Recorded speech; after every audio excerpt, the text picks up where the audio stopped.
बिस्मिल्लाहिर्रहमानिर्रहीम। अस्सलामु अलैकुम वरहमतुल्लाहि वबरकातुहू। ख़वातीन व हज़रात, आज की इस गुफ्तगू में हड्डियों के टेढ़ेपन के हवाले से एक इल्मी बात की जाएगी। हड्डियों का टेढ़ापन चाहे बाजू की हड्डी हो,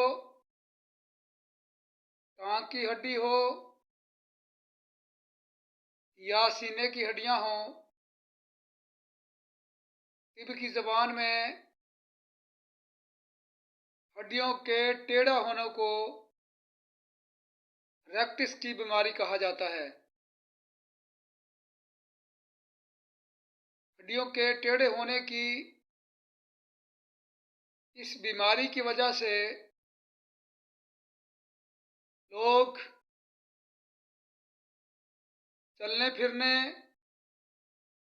काम काज से माजूर हो जाते हैं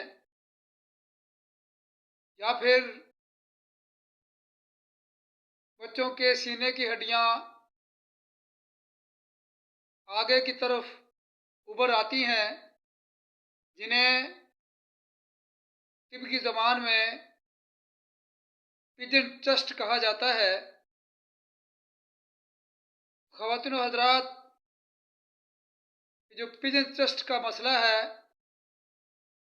छातियों का कबूतर के बच्चे की छाती की तरह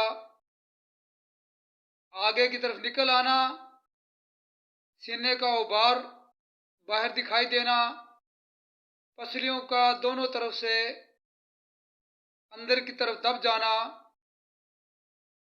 ये बच्चों में एक बहुत तकलीफदेह मामला है और बच्चा नॉर्मल तौर पर नशोनुमा नहीं पा सकता। इस तकलीफ को दूर करने के लिए विटामिन ए डी के कैप्सूल जो मार्केट में मेडिकल स्टोर्स पर दस्तयाब हैं, उनका इस्तेमाल करना चाहिए। आमतौर पर इन कैप्सूल्स को मछली के तेल के कैप्सूल कहा जाता है। तो हजरात, इन कैप्सूल्स को हफ्ते में तकरीबन 3 दिन, एक दिन के वक्फे के बाद एक कैप्सूल मरीज बच्चे को खिलाएं। इंशाअल्लाह अज़ीज़, आप देखेंगे कि थोड़े दिनों के बाद आपके मरीज बच्चे की सीने की हड्डियां अंदर की तरफ दबना शुरू हो जाएंगी और उभार कम होना शुरू हो जाएगा। सीना चौड़ाई में होता दिखाई देगा इंशाअल्लाह अज़ीज़। और ऐसे मरीज बच्चों को जिनकी सीने की हड्डियां उभर आई हों, कैल्शियम से भरपूर ग़िज़ा देनी चाहिए और फलों में संतरा, माल्टा, लेमन वगैरह का इस्तेमाल, अंडा, पनीर, दूध का इस्तेमाल और पालक के साग का इस्तेमाल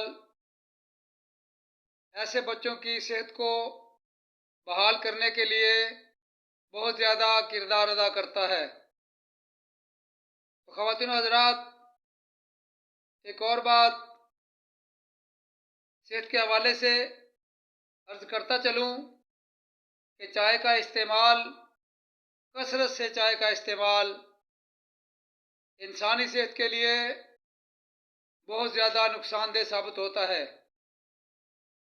इसका सबब यह है कि गरम गरम चाय जब नोश की जाती है तो उसके मैदे में दाखिल होने की वजह से मैदे के इन हजाम वाला निज़ाम जो है, जो मैदे के अंदर हाजमे वाले छोटे छोटे बाल होते हैं, वो गर्म चाय की वजह से मुरझा जाते हैं और अपना काम मुकम्मल तौर पर नहीं कर पाते, जिसके नतीजे के तौर पर वो शख्स जो कसरत से चाय का आदी है, तबखीर मैदा का शिकार हो जाता है। खुराक सही तौर पर हजम नहीं कर पाता है, जिसके नतीजे में उसकी सेहत बहाल नहीं रहती है। लिहाजा खाली पेट खास तौर पर चाय नोशी से परहेज किया जाए। और तिब वालों ने तो यहाँ तक कहा है कि चाय का इस्तेमाल 40 से 45 साल के लोगों को कभी कभार कर लेना चाहिए, और जो नौजवान बच्चे हैं उनको तो चाय के करीब से भी नहीं गुजरना चाहिए। तो ख़वातीन व हज़रात, ये आज की वीडियो, ये आज का पैगाम आप लोगों के लिए इंशाअल्लाह और आपके बच्चों के लिए भी इंशाअल्लाह अज़ीज़ फ़ायदेमंद साबित होगा। अस्सलामु अलैकुम व रहमतुल्लाहि व बरकातुहू।